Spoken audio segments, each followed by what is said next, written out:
Tonight, we step into one of the most haunting legends of the ancient world. This is episode 5 of our relaxing series, The Worst Medieval Punishments in History. If you're joining us for the first time, you can start from episode 1 or simply settle in and enjoy tonight's story. This is a story whispered through time, wrapped in both fact and myth, where justice and cruelty became indistinguishable. This is the tale of the Brazen Bull, an execution device so horrifying it was said to turn screams into music.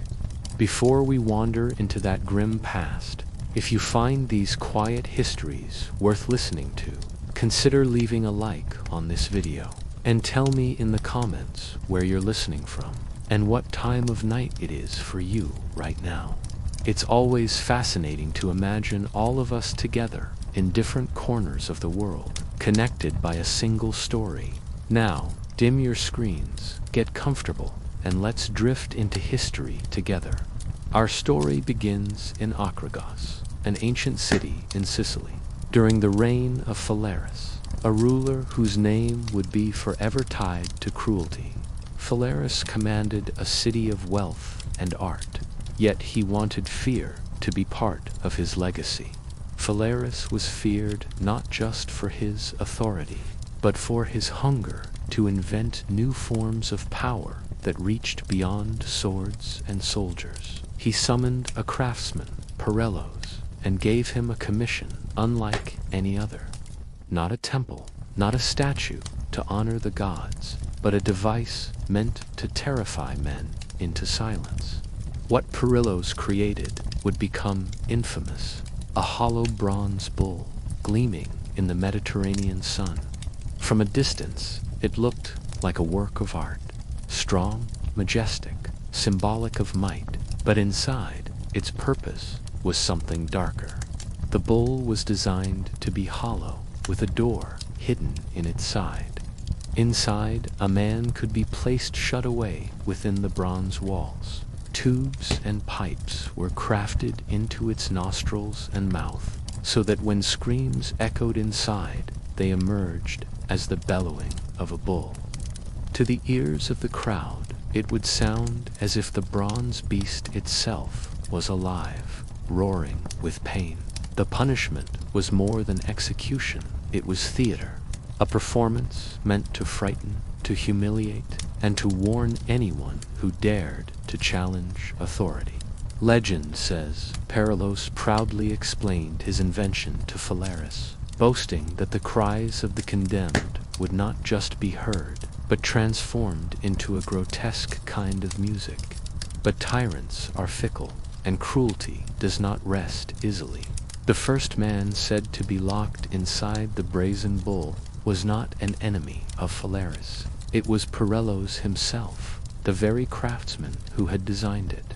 Legend says that when Phalaris heard Parellos describe how the bull would mimic the victim's agony, he was appalled, perhaps jealous. He demanded a demonstration, and so the tale of the Brazen Bull began with bitter irony, the maker consumed by the very device he had crafted.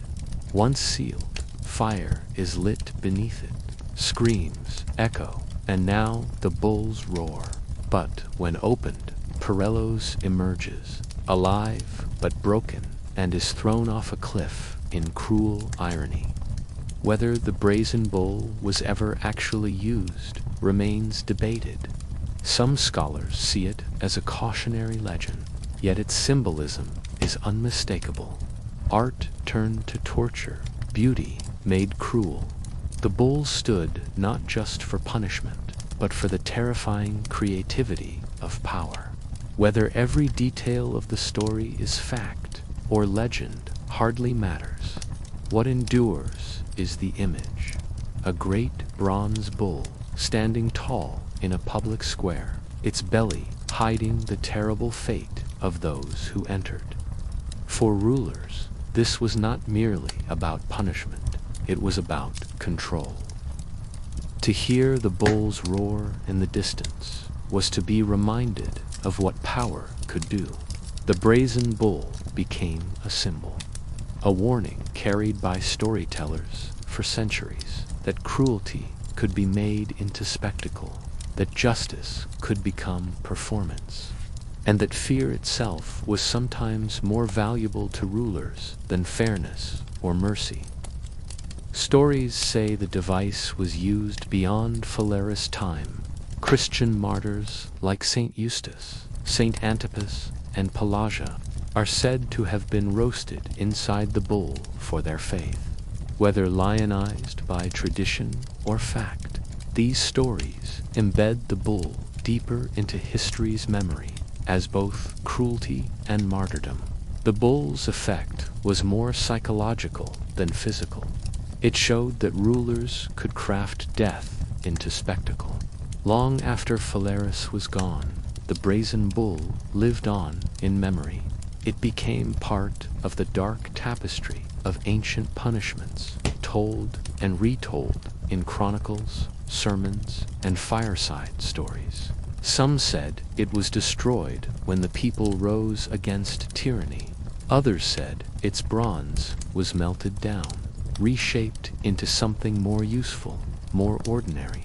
But its legend lingered, not just as a machine of death, but as a lesson that when cruelty becomes creativity, the line between ruler and monster grows very thin.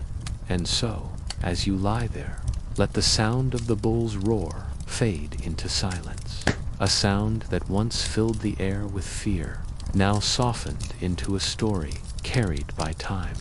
This was episode 5 of the worst medieval punishments in history. Next, we will wander into yet another corner of this chilling past, the Iron Maiden, a coffin lined with spikes where myth and terror intertwine in steel. Until then, rest easy. History, after all, is safest when visited in dreams.